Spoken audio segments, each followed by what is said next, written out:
Hi, I'm Maria Cioni, and I will be talking about open source software today. My presentation will be about 15 minutes or so, so let's get started.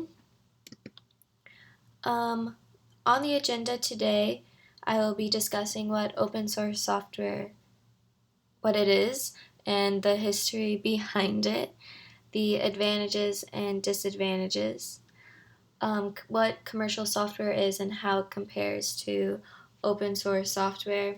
And again, I will be talking about free software and how it compares to open source software. And then I'll discuss who are the key players in this industry, and I will end with a conclusion about what we discussed in this PowerPoint. So, what exactly is open source software? Well, it is a software with source codes that anyone can inspect, modify, and enhance. A source code is the part of the software that most computer users don't ever see. It's the code computer programmers can manipulate to change how a piece of software, a program, or application works. Programmers who have access to a computer program source code can improve that program by adding features to it or fixing parts that don't always work correctly. Their users also have the ability to distribute as many copies of the original program as they want. Anyone can use the program for any purpose. There are no licensing fees or other restrictions on the software. Open source software development, or collaborative development between multiple independent contributors, generates an increasingly more diverse scope of design perspective than any one company is capable of developing and sustaining long term. So, the history behind open source software begins in the 70s. Computer developers shared software in order to learn and bounce ideas from each other in order to enhance and evolve the field of computing, which is the basic essence of the concept of open sourcing. However, times quickly changed in the 80s. An increasingly amount of computer manufacturers copyrighted their technology, withheld source codes, and required a licensed use of the software. Proprietary software took over market share of the world of technology. Proprietary software is any software that is copyrighted and bears limits against use, distribution, and modifications that are imposed by its publishers, vendors, or developers. Proprietary software remains the property of its owner and/or creator and is used by end users or organizations under predefined conditions. I already mentioned proprietary software earlier, but it was under the name of commercial software, and it is also known as closed software as well. But I will talk more in detail about this later on in the PowerPoint. So, Richard Stallman came into the picture and he started a new movement for technology. He created a free operating system and he believed software was meant to be free, not in terms of price, but in terms of accessibility. And again, I will be talking about this again in more detail about this later on. In the late 90s, Eric Raymond stepped into the picture and decided to open source the code for his computer program, Netscape. And 5 years later, the open sourcing of his code had resulted in another browser, Mozilla Firefox, which we have all heard of and used. I used it throughout grade school and high school, but it became one of the most popular browsers in the 2000s. From there, the open source movement takes off. It was fueled by the success of Netscape Experiment, and Eric Raymond founded the Open Source Initiative, or the OSI, to grow the open source community even more. So, the advantages, the community really. Open source solutions is designed towards the companies that often have thriving communities around them bound by a common drive to support and improve a solution that both the company and the community benefits from and believes in. The global communities united around improving these solutions introduce new ideas and capabilities faster, better, and more effectively than internal teams working on proprietary solutions. More power in numbers? Many hands can deliver powerful outcomes. The collective power of a community of talented individuals working in unity delivers not only more ideas, but quicker development and corruption when issues arise. The transparency. Open source code's definition is literally about visibility. You get full viewing into the code base as well as all discussions about how the community develops features and how they deal with viruses. In contrast, proprietary code produced in secrecy may come with unforeseen limitations and other unwelcome surprises. With open source, you're protected against lock in risks and can see exactly what you're getting.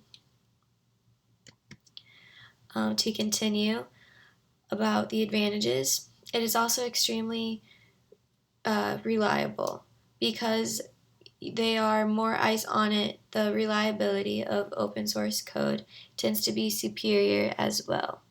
With a worldwide community supporting a code base rather than one team within one company, code is developed online forums rather than one team within one company. Code is developed on online forums and guided by experts. The output tends to be extremely powerful, tried, and tested code. In fact, open source code now powers about 90% of the internet and is being rapidly adopted across major enterprises for this reason, which is insane. It also has better security. As with reliability, open source software code is often more secure because it is much more thoroughly reviewed and checked out by the community.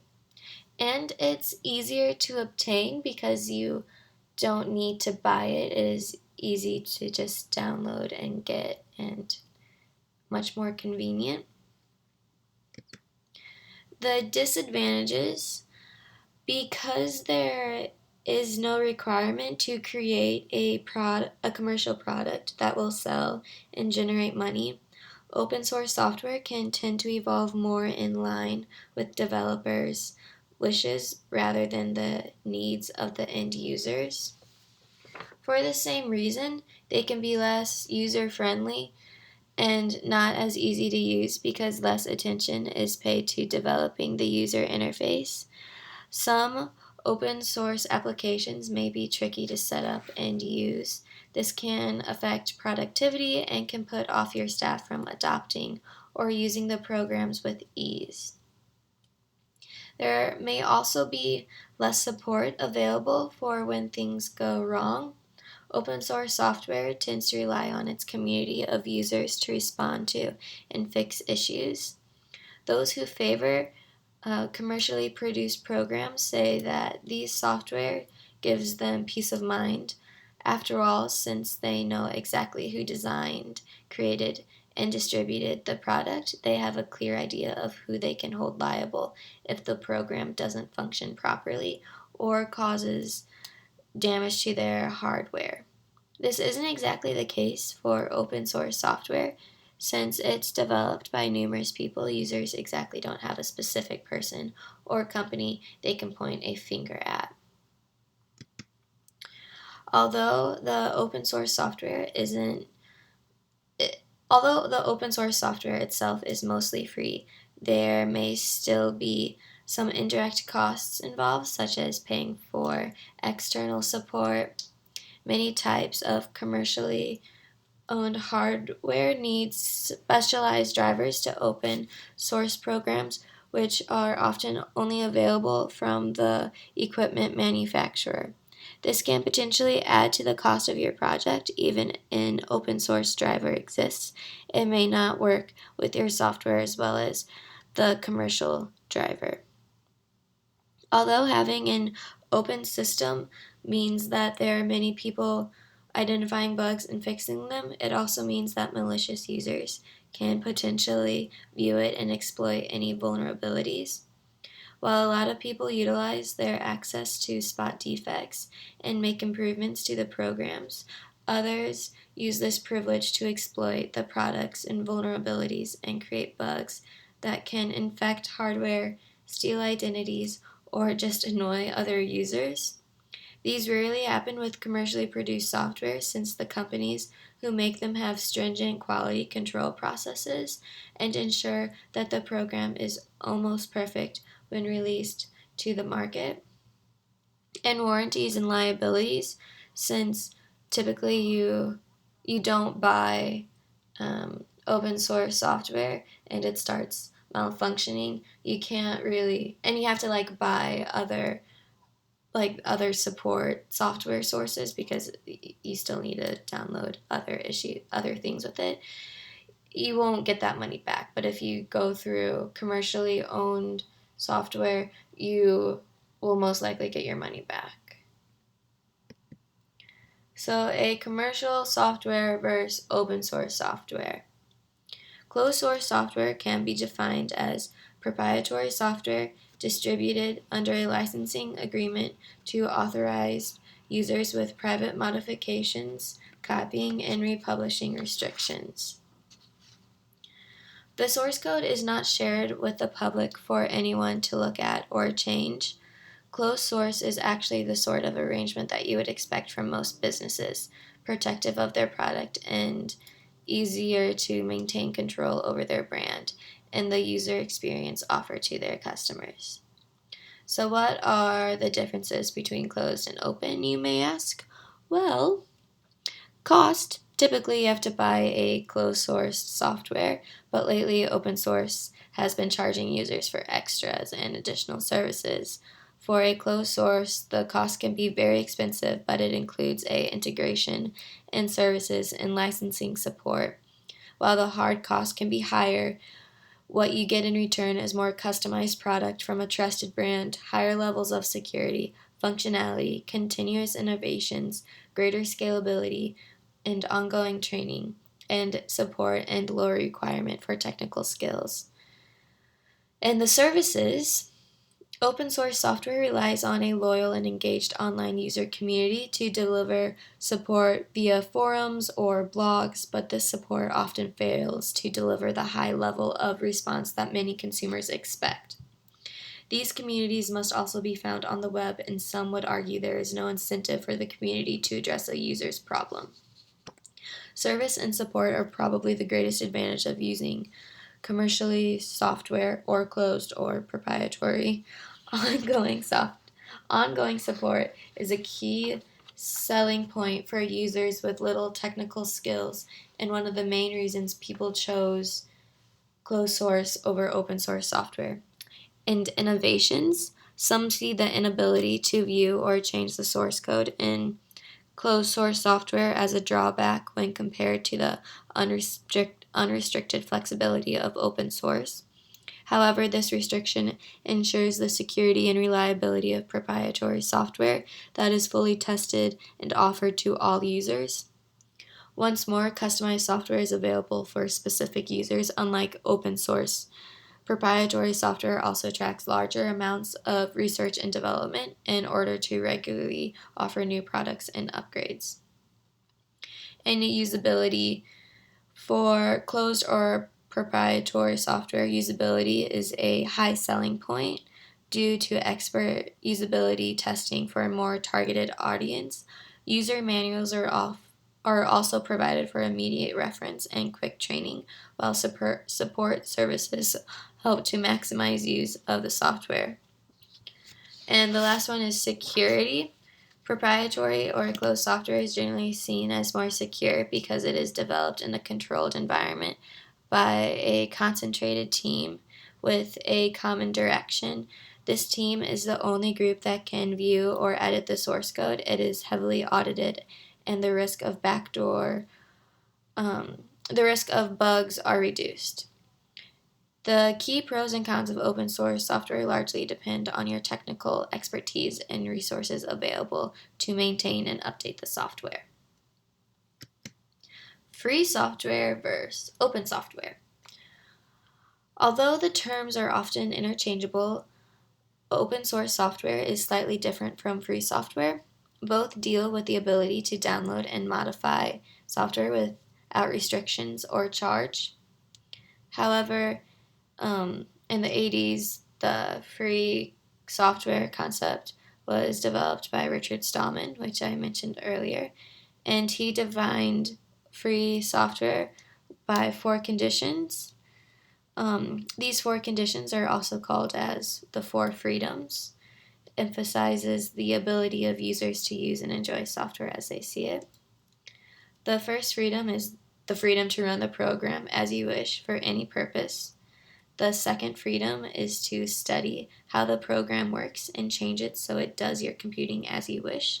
Access the source code is a precondition for this.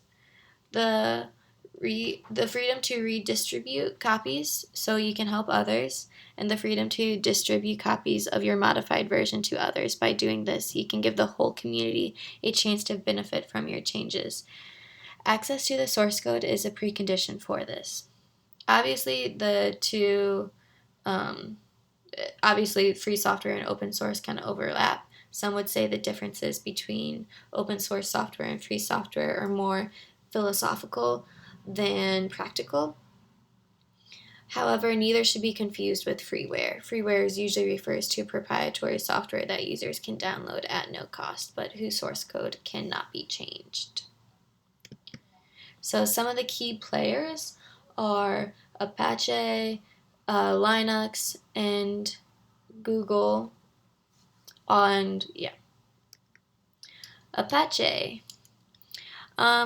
According to their mission, the foundation was established back in 1999 as a nonprofit charitable organization, and it constitutes as an independent legal entity to which companies and individuals can donate resources and be assured that those resources will be used for the public benefit. It's all volunteer nature, along with the meritocracy model followed by its communities, are the pillars of the neutral, trusted space where Apache software is developed.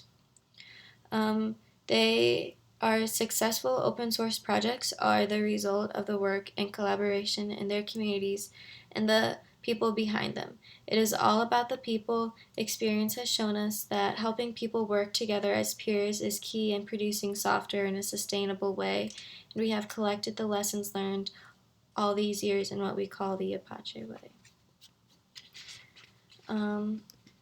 Linux is the best known and most used open source operating system.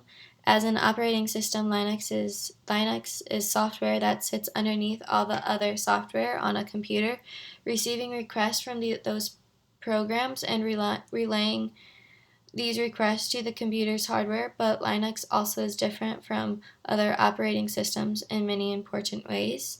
First, and most importantly, Linux is open source software. The code used to create Linux is free and available to the public to view, edit, and for users with the appropriate skills to contribute to. Linux is also different in that, although the core pieces of Linux operating systems are generally common, there are many distributions of Linux which include different software options. This means that Linux is incredibly customizable because not just applications such as word processors and web browsers can be swapped out. Linux users can also choose core components. The Linux Foundation hosts many of the most important open source projects around the world, including Linux, with more than 1,000 companies backing thousands of active developers. The projects are the power of open source development to fuel innovations at an uncomparable speed and scale. Google or Chromium.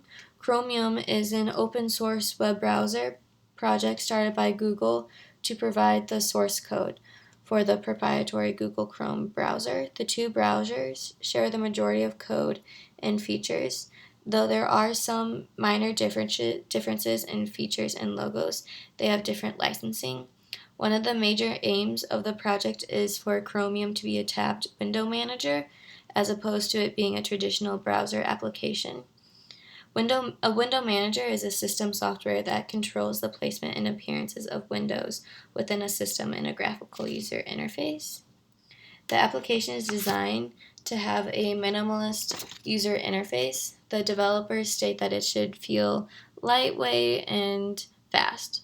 The difference between Chrome and Chromium is that Chrome is a proprietary Google product, while Chromium is an open source. So, to conclude, an open source software is a software with a source code that anyone can use, interpret, modify, and enhance. The advantages are the communities that surround the open source project, making it run smoother through the amounts of people involved. Open source is visible to anyone, so there is nothing shady going on without users knowing, making it very visible. And is extremely reliable because of the sheer force it has, thus reassuring users about the security. However, open source projects tend to evolve with developers' wishes rather than users, and can be less user friendly. At times, it's hard to find support because if there is an issue arising with the system, you have to find help through the internet. And free software isn't free in terms of money, but in terms of accessibility, and proprietary or commercial or closed software is any software that is copyrighted and bears limits against use, distribution, and modification. There are so many key players in the open source community. Apache and Linux and Google/Chromium are some of the more well-known developments. And I hope you enjoyed my PowerPoint today, and have a good day.